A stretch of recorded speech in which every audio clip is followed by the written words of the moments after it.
TV वाले अगर किसी हुकूमत की सियासी पार्टी की मदहसराई करते हैं तो इनका हक़ है, करें, बल्कि करते रहिए। लेकिन एक चीज़ दिमाग में रहे कि दुनिया एक ग्लोबल विलेज है और इंटरनेशनल जो भी सिचुएशन होती है उसका असर पाकिस्तान पे ज़रूर होता है।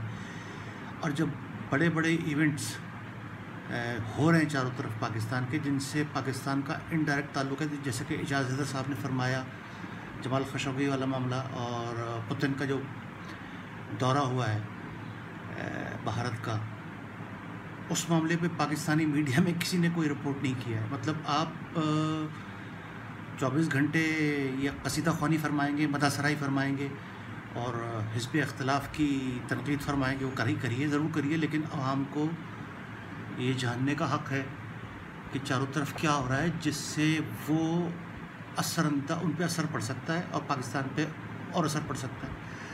आप खुशफहमी में मुब्तला हैं कि जी आप सऊदी अरब चले गए, उनके साथ इत्तेहाद में शामिल हैं। आप इस खुशफहमी में मुब्तला हैं कि ईरान से भी हमारे अच्छे ताल्लुकात हैं। उस खुशफहमी में मुब्तला हैं कि रशिया के साथ हमने जॉइंट एक्सरसाइज कर ली। लेकिन ख़ारजा पॉलिसी जामे होती है और ना ट्विटर पे चलती है वो, और वो ना जज्बाती बयानात पे चलती है, बल्कि उसके लिए कम्प्रिहेंसिव जामे और एक मुस्तकिल पॉलिसी बनाई जाती है। वो जज्बातियत पे मबनी नहीं होती, वो नारों पे मबनी नहीं होती, बड़े तल्ख़ हक़ाइक़ होते हैं, फ़ाइनेंशियल, दिफ़ाई और इंटरनेशनल सियासी हालात होते हैं जिसके तहत वो मरतब की जाती है।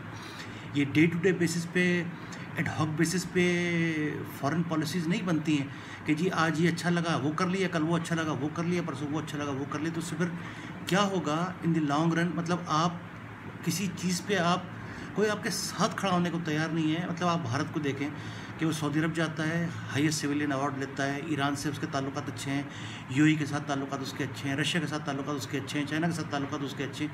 हम कहाँ खड़े हैं? तो ये पाकिस्तानी मीडिया में जो जुगादरी हज़रात बैठे हैं, जो दिफाई माहिरीन आते हैं, वो कम से कम तल्ख़ हक़ाइक़ बताएँ, लोगों को झंझोड़ें। ये किधर जा रहा है पाकिस्तान? खुदा का खौफ करें थोड़ा सा।